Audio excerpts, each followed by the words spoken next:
Good afternoon. Thank you for joining me. Today, I have the Secretary of Health, Kim Mulsom-Risden, with me, and also the Secretary of Labor and Regulation, Marcia Holtman. One thing I wanted to discuss before I turn it over to Kim and Marcia has to do with revenue and federal government dollars that may be coming to the state of South Dakota in the future, and some that already has. I want to talk about the $1.25 billion in particular. It's the allocation that has come as a result of the Coronavirus Relief Fund. You've heard me outline many times before my concerns about revenue loss and about the impact that South Dakota's economy is feeling and what that does to the state budget and our city budgets going forward in being able to maintain services. The federal discussions continue, and I appreciate all those folks that have been working on getting us some flexibility to utilize some of these dollars for revenue loss. But we aren't there yet. I want to reiterate that as we account for filling some budget gaps, that I don't want a situation where the federal government is forcing us to grow government in order to access and utilize the funds that they've given to us. This pandemic cannot be an excuse to grow bureaucracy or the scope of government. The future of South Dakota is going to be in the hands of the people, not the government, and dictating to us what our program should look like or how many there should be. So we have been analyzing guidance from Treasury as it relates to spending this money, and we will strictly adhere to the guidance and the reporting requirements that are essential to maintain transparency and accountability going forward. Our immediate focus is going to be on identifying actual expenses that we are incurring as it relates to COVID-19 and our response in the state of South Dakota. Under the CARES Act and under the latest Treasury guidance, it's clear that our state government should keep the entire allocation that they have sent to us. However, I think that it's important that some of these funds be dispersed to our cities and to our counties to help meet some of their needs that they have incurred in response to COVID-19.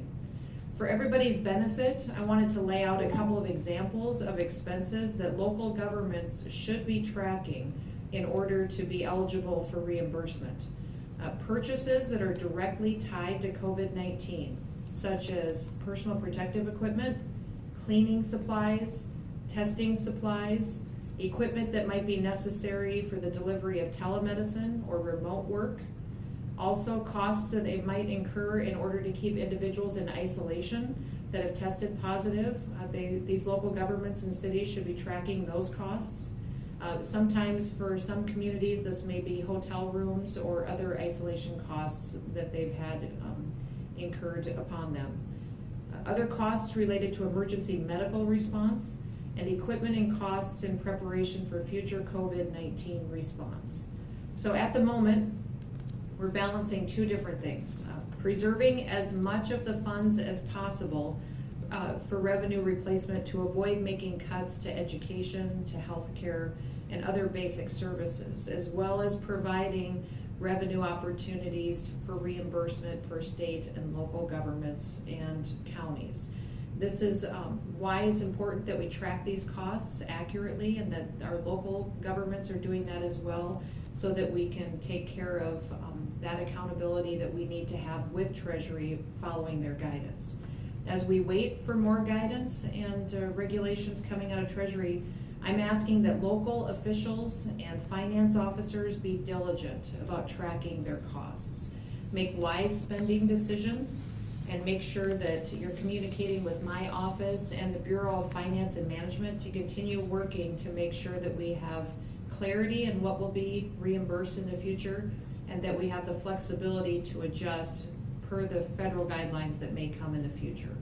Please know that we are all in this together, and my team is committed to fiscal stability as well as transparency in all of this process. With that, we've got some questions I know as far as testing plans in the state of South Dakota. So I've asked Secretary Mulsom-Risden to come forward and to walk everyone through the plan that the Department of Health has put together. So I'll have Kim come forward and do that.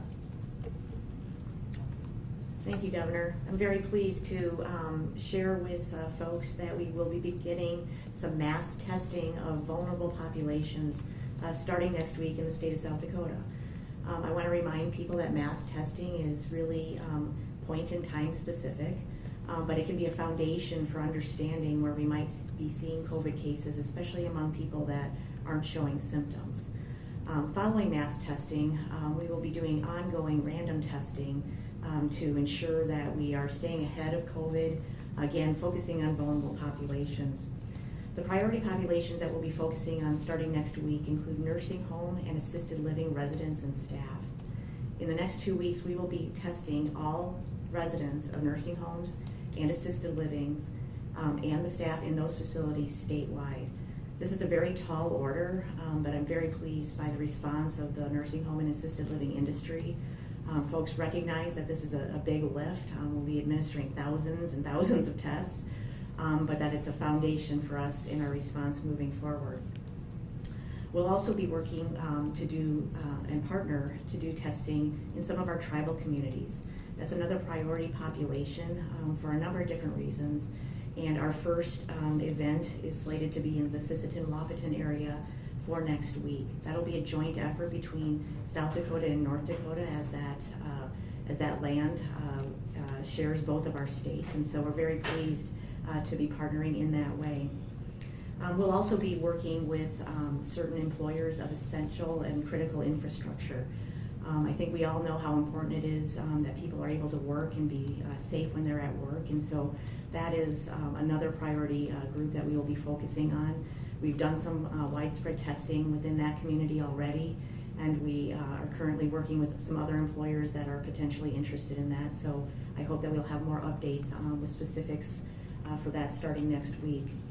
Now, moving on from nursing homes and assisted living, we will then be working with other congregate living situations, and so we have providers that serve individuals with intellectual disabilities, other places where group homes where we might see a vulnerable population. And so this is really just the start of us doing aggressive testing in the state of South Dakota, focusing on those vulnerable people on a mass testing level so that we can ensure that we don't have COVID in those populations.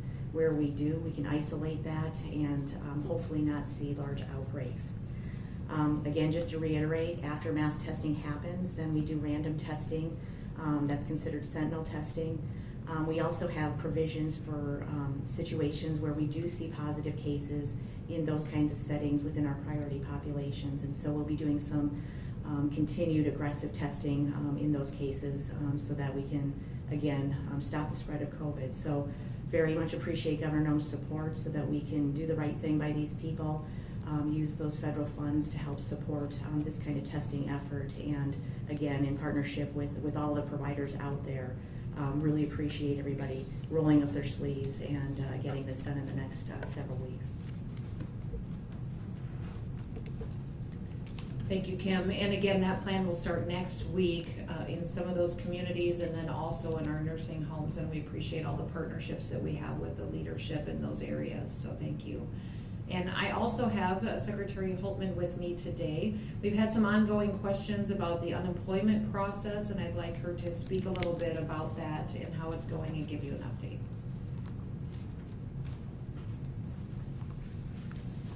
Thank you, Governor Noem. First, I would like to take this opportunity to thank my team. During a typical recession, there is a slower curve and some predictability, allowing for a degree of planning and deliberate responsiveness to a gradual increase in unemployment insurance claims. But about 8 weeks ago, it was like a light switch was flipped and claims instantly and to a degree never before seen began to hit our system. These historic numbers are illustrated by the numbers that we share with the press each week. Since that time, DLR staff have been working around the clock, literally, since the second week in March to implement 3 new federal programs and process thousands of new claims, many submitted by first-time users of the system. What started as a team of 11 has grown to a team of about 70. These 70 people have worked hours equal to 95 full-time people in the past few weeks. Staff have been in the office since day one, while dealing with all the same concerns about their own health and their families that each of you may have. DLR staff have truly exemplified what it means to be a public servant, and I personally cannot thank them and Today, our numbers again showed an increase of 1,202 initial claims for the week ending in May 9th. Our total initial claim numbers was 5,131 for that time period. We did anticipate this increase. It was not unexpected as we begin to offer the availability of PUA for self-employed, independent contractors, etc. And we also now have PEUC, which are extended benefits for some individuals that may have exhausted their claims weeks. They are now eligible for another 13 weeks. So we are now adding those claims to the ones that we are able to take as well. Our continued claim numbers for last week were 23,719. This means 23,719 weekly payments were made to those deemed eligible. Those payments were comprised of $5.3 million of state benefits and an additional $13.3 million in federal benefits, for a total of $19 million that was put back in our economy in just 1 week. Our state trust fund balance remains at about $104.3 million on May 10th. Since March 16th, we have paid out $28.1 million in state benefits, $59.3 million in federal benefits, and $400,000 in PUA claims. This is $87.8 million since March 16th. The number of continued claims will fluctuate each week as employers call employees back to work, individual eligibility circumstances may change, or people may be finding a new job. I would like to acknowledge that we still have claims yet to be processed. Though we have paid claims to over 23,000 people last week, that doesn't matter if you're that one person who is waiting for information on your individual circumstances. The reality is we do still have many claims in queue, and our commitment to individuals is we will continue to work diligently around the clock to process each and every one of those claims yet on hold. And although it is a small consolation, we do have the process now in place to request back payments 4 weeks eligibility requirements were met. My ask of claimants at this time is to please read all the information you receive in your packet. Make sure that you're entering your name, birthday, social security number, address, etc. correctly. And remember, you can check the status of your claim online and understand at the end of the day, not everybody that files a claim is eligible for benefits. Additionally, please do not file a second claim. I know if you've been waiting for some amount of time, the inclination might be, I'm going to speed things up or move this to the top. It actually complicates things greatly, so please do not file a second claim if you've already done so once. If there are no issues with your claim, it will take about 14 days to receive your first payment. If there are issues and one of our staff needs to manually touch it, it will take even longer. We will contact you with any additional information that we may need. I suggest if you talk to one of our staff members, please ask her his or her first name. That will help us to match you with the right person in the future if you have additional questions. Please keep track of your username and password. And every chance I get, I say this, but please do your weekly requests for payments. We're finding out right now today that a lot of individuals have not been doing that, and your claim cannot move forward if you're not going in once a week and doing that request. However, if you've not been doing it, you can do that request for back payments. So nothing is lost. It's just going to slow things down a little bit. And again, please try to be accurate, and please be considerate of the staff that you're talking to on the phone, and we will continue to work diligently with you to make sure that we get your claim processed. Thank you.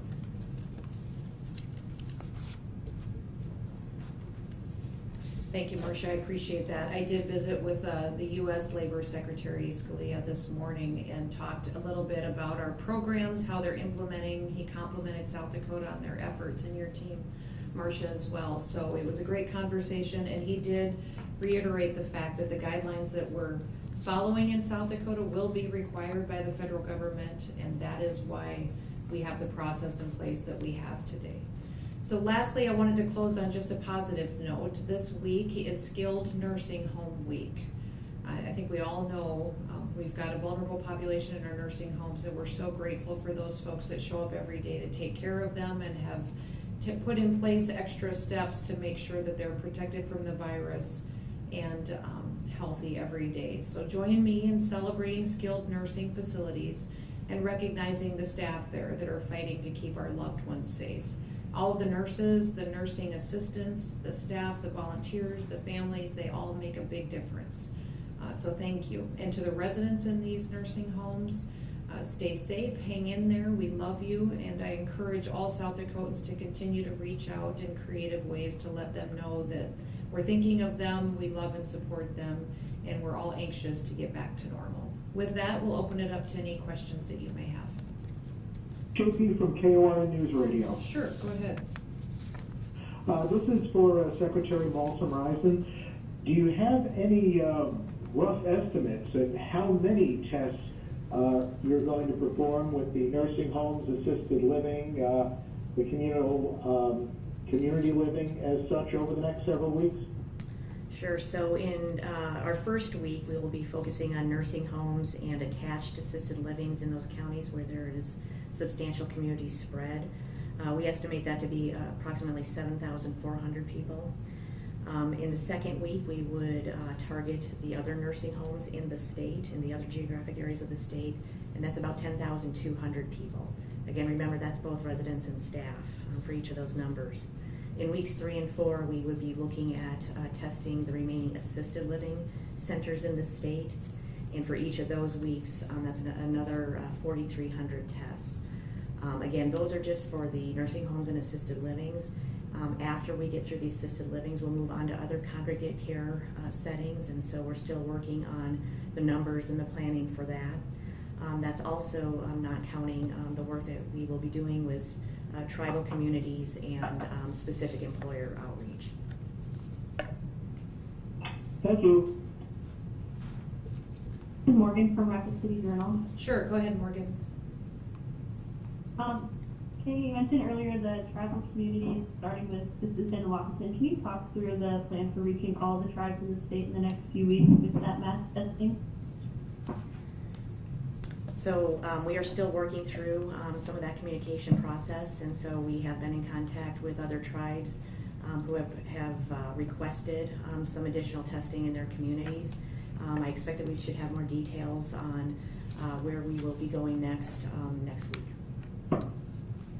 And for all this mass testing, it's all up to each of the individual, like assisted living, nursing homes, all of the little hospitals and clinics. It's all on them just to kind of keep going with the Avid ID Now testing that they have. It's not like something the state would roll out to each and every place with their mobile lab to do a lot of this. Sure. So the way mass testing will work in nursing home and assisted living and other healthcare types of settings is the staff at those facilities will do the collection of the specimen itself, and then we are helping those facilities that don't already have a laboratory that they work with to have a commercial laboratory available to process those specimens.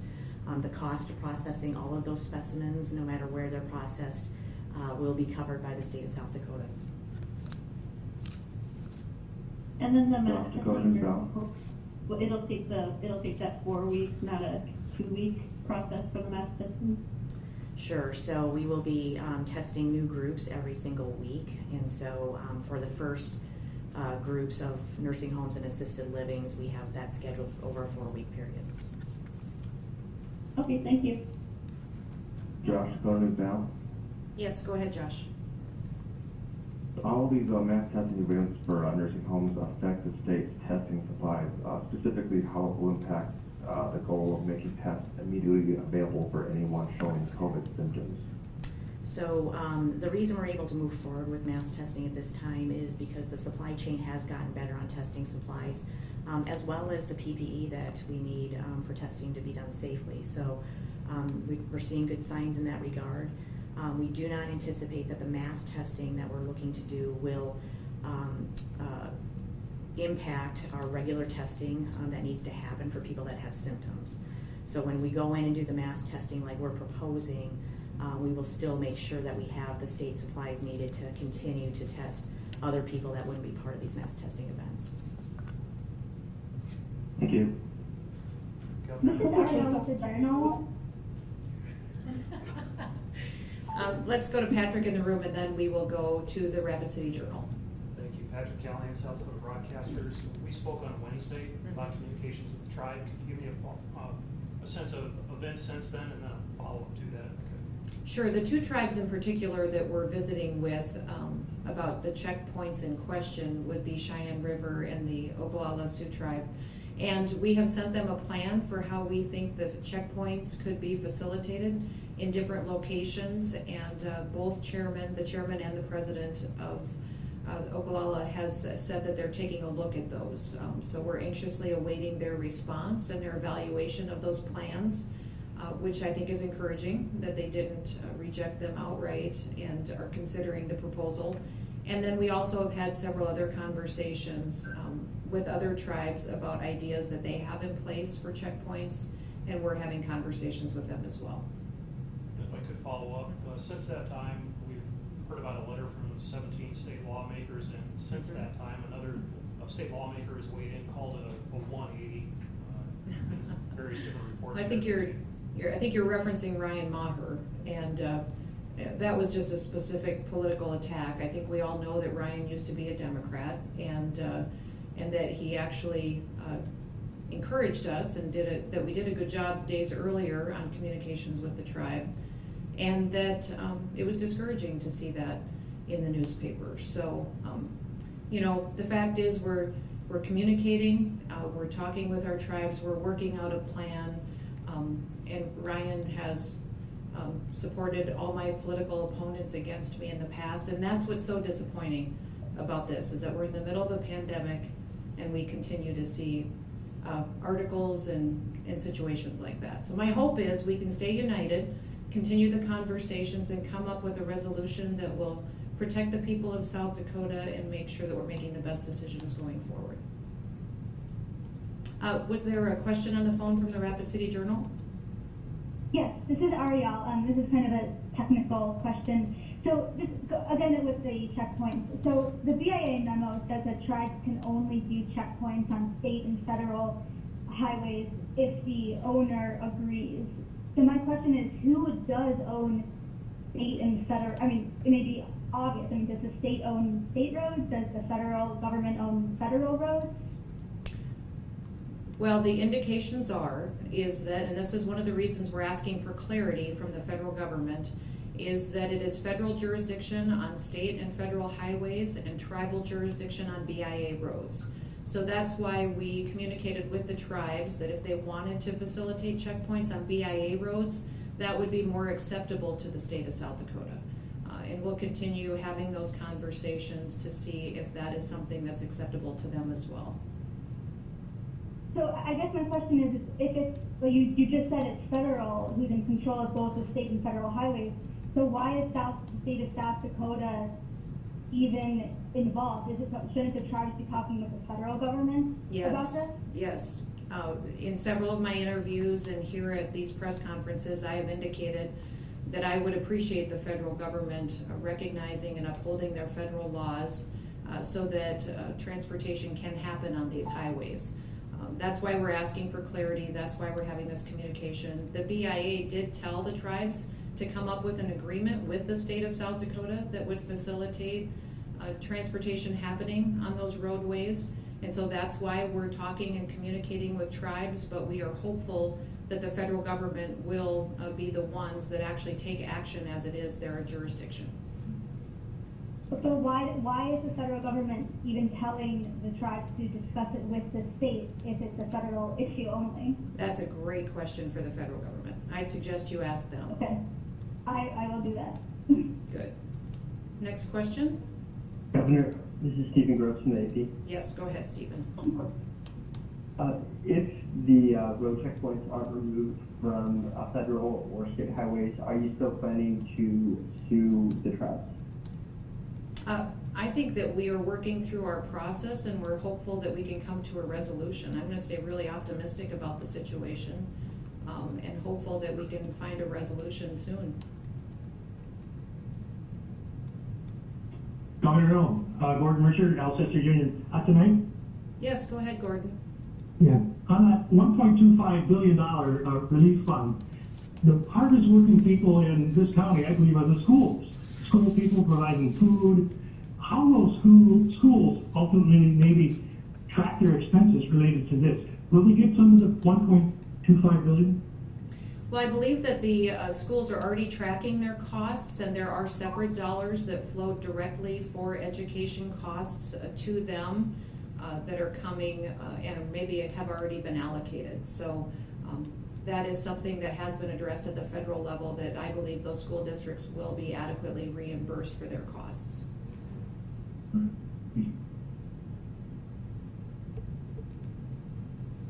Further questions? This is Lisa with the Argus Leader. Sure, go ahead, Lisa.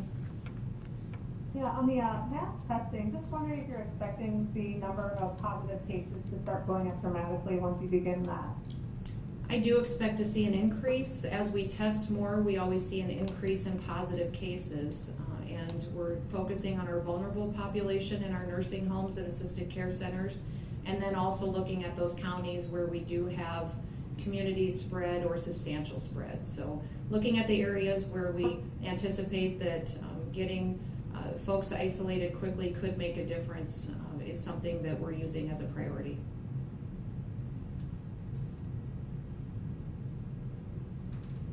Governor Lee Strubinger, SDPB. Sure, go ahead, Lee.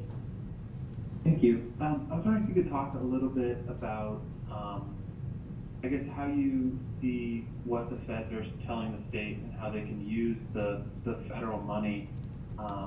You know, you had mentioned not wanting to grow government, but what are those programs, or where would that money go that you are seeing from the Fed that you're saying that they're saying is good to spend it on, that you would rather not spend it on?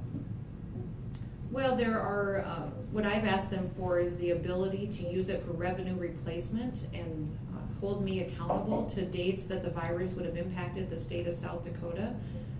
They have talked about the fact that they want to maintain integrity in their programs, and I back that up as well. I just don't want to be in a situation where the only way we can access and utilize this money is by putting in place a new program in the state of South Dakota. And that would be the unfortunate event that we would have to grow government in our state in order to utilize those funds. And so those communications are ongoing, and I think some of the guidance that we've gotten from Treasury has been helpful in recognizing the need to have some flexibility in how we pay for certain response and investments related to COVID-19. So that partnership has been helpful so far. We're not quite there yet, but we're hopeful that we can get a resolution soon. Any further questions? Hi, Governor. This is Stephen Gross from Sure. Michigan. Go ahead, Stephen. I'm wondering if you could explain a little bit the change in your approach from last week, giving a 48-hour ultimatum to tribes for the checkpoints, to this week working to kind of create a dialogue and, as you said, work through the process to create a resolution. What changed with that? I would say nothing's changed. We've been communicating with our tribes for weeks about these checkpoints. Last week, we sent a letter saying that we needed to have them consider and move those checkpoints. They have rejected that, so I sent them a plan that I'm hoping they will find acceptable. So with the urgency over the weekend, with the 48 hours, what was some of the reasoning behind the urgency?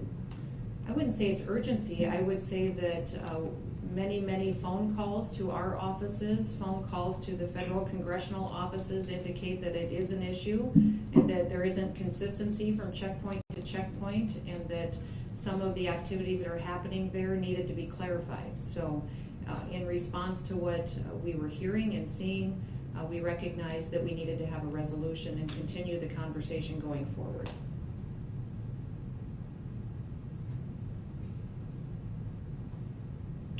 All right, any further questions? Okay, thanks everybody.